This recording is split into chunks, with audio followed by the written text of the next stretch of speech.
সুলতান সালাহউদ্দিন আইয়ুবী রাহমাহুল্লাহ এর জীবনী নিয়ে ধারাবাহিক আলোচনার প্রথম পর্বে আমরা আলোচনা করব সুলতান সালাহউদ্দিন আইয়ুবী রাহমাহুল্লাহ এর জন্ম ও বংশ পরিচয় নিয়ে। সুলতান সালাহউদ্দিন ইউসুফের জন্ম সম্ভ্রান্ত এক কুর্দি সুন্নি মুসলিম পরিবারে।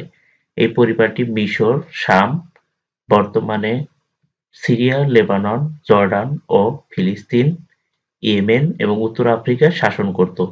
একে বলা হতো আইয়ুবী সাম্রাজ্য।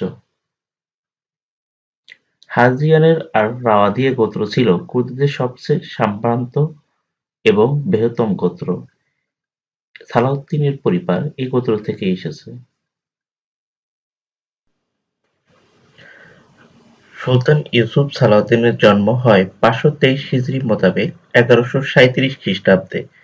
বাগদাদের কাছাকাছি তিকরিত নামে সুপ্রাচীন গ্রামের এক দুর্গে তার জন্ম হয়। অস্ত্রশস্ত্র মজুত করা ও নজরদারি করার উদ্দেশ্যে পারস্য সম্রাটগণ দজরা নদীর তীরে এই দুর্গ তৈরি করেছিলেন। ওমর বিন খাত্তাব রাদিয়াল্লাহু আনহু এর খেলাফতকালে 16 হিজরিতে মুসলিমগণ তিকরিত দুর্গ জয় করেন। এটি বিভিন্ন মুসলিম শাসকের হাত ঘুরতে থাকে। তুর্কির সেলজুকগণ ক্ষমতায় আসার পর সালাহউদ্দিনের পিতা নাজিমউদ্দিন আইয়ুব ইবনে শাজি বাগদাদের সেলজুক বাহিনীর এক গভর্নর মুজাহিদউদ্দিন বিহরুজ এর সাথে যোগাযোগ করেন। তিনি সালাহউদ্দিনের পিতা আইয়ুবকে তিকরিত দুর্গের সেনাপতি হিসেবে নিয়োগ দেন। একই সাথে তার ভাই শিরকু আসাদউদ্দিনকে তার সহকারী হিসেবে নিয়োগ দেওয়া হয়। ফলে দুই ভাই মিলে আজারবাইজানের দেওইন গ্রাম থেকে ইরাকে চলে আসেন। তারা বেহরুজ সেনাবাহিনীতে কাজ করতে তিকরিতে আসেন। সেই দুর্গের এক রক্ষী এক নারীর বিরুদ্ধে ব্যভিচারের অপবাদ দেয়।